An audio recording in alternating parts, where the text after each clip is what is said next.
বাংলাদেশে এমন বহু জায়গা আছে যেখানে জনবসতি নাই, আপনি ওইখানে করেন। আপনি এই জনবসতির মধ্যে এটা করলেন কেন?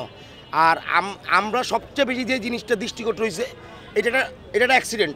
এইখানে কেন আপনি লুকোচুরি করেন লাশ নিয়ে?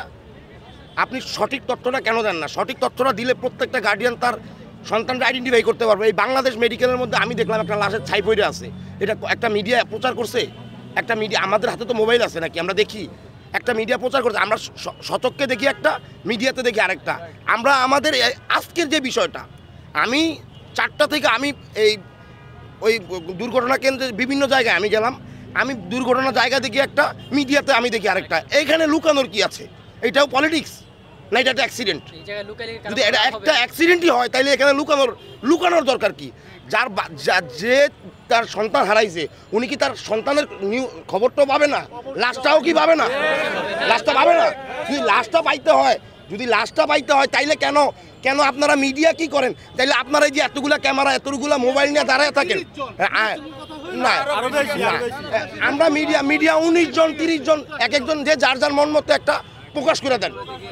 একটা স্কুল এখনো মাত্র ছুটি হবে, আপনি ওই খবর নিয়ে দেখবেন ওই স্কুলের কতজন স্টুডেন্ট। 2টা ভবন একসাথে ব্লাস্ট হয়েছে মাত্র, ওইখানে তো মিনিমাম 80-160 জন পোলাপান থাকার কথা। তারপরে ফিল্ডে মাঠে অনেক পোলাপান ছিল, মানে 2 ভবনের বাইরেও অনেক পোলাপান আমরা পুইরা যেতে দেখছি। আপনারা ওগুলা প্রকাশ করেন না, আপনারা প্রকাশ করেন 19 জন 18 জন। এখানে লুকোচুরির কি আছে? এটা তো পলিটিক্স না, এটা বিএনপি না, এটা আওয়ামী লীগ না, এটা এনসিপি না, এটা তো সাধারণ জনগণ। প্রত্যেকে সন্তানরা পাইতে চায়। তা আপনারা এগুলো প্রচার করেন, সঠিক প্রচার করেন। আর যদি সঠিক প্রচার না করেন, আমি মনে করি যে আপনাদের এই ক্যামেরা নিয়ে হাঁটাহাঁটির দরকার নাই, আপনাদের এই সাংবাদিকতার দরকার নেই। আপনারা আমাদেরকে ছেড়ে দেন, আমরা এগুলো আইডেন্টিফাই করি। সরকার কি আসছে ফিল্ডে?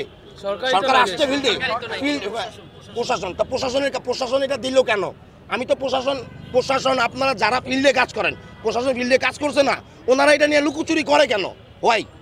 আমি কি আমার সন্তানরা, আমার ভাইরা, আমার লাশটা পাবো না? আমি মহিলা গেছে, আমি কি লাশটা নিয়েও রাজনীতি করবেন আপনি? এটা তো অ্যাক্সিডেন্ট। এটা যদি আপনি পলিটিক্যাল বিষয় হইতো আমি ভাবতাম যে পলিটিক্যাল বিষয় নিয়ে আপনি লাশ নিয়ে লুকোচুরি করতেছেন, আপনার পলিটিক্যাল দলের আপনার দুর্নাম হবে এই জন্য। কিন্তু আপনি এখন এই অ্যাক্সিডেন্টের জন্য এটা করবেন কেন? আর সবচেয়ে বড় কথা, এই যে একটা বিমান, যে বিমানের বয়স 25 বছর হয়ে গেছে সারা বিশ্বে, হ্যাঁ 25 বছর হয়েছে, এটা নিষিদ্ধ, মানে এটা ব্যবহার করার বছর ধরে বানানো হয় না।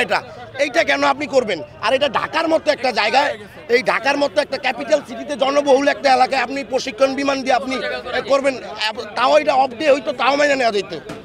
আপনি বুঝতে পারেন বিষয়টা কি? সেন্স আমাদের গভর্নমেন্টের, কি সেন্স আমাদের অথরিটির, কি সেন্স আমাদের নীতি নির্ধারকদের, আমরা জানি না কারা এখানে বসে। আসলে আমাদের দায়িত্বরত যারা আছে, যান্ত্রিক ত্রুটির ব্যাপারে তাদের সর্বোচ্চ নিরাপত্তা দেওয়া উচিত ছিল। যেহেতু এটা ঢাকা একটা ঘনবসতি এলাকা, এবং ঢাকার মতো একটা জায়গায় যখন আপনি একটা প্লেন বা একটা যুদ্ধ বিমান আপনি যখন এক্সারসাইজ করাইবেন, তখন আপনি এটা সর্বোচ্চ নিরাপত্তা, সর্বোচ্চ চেকিং দিয়ে করবেন, আপনি এটা করেন নাই।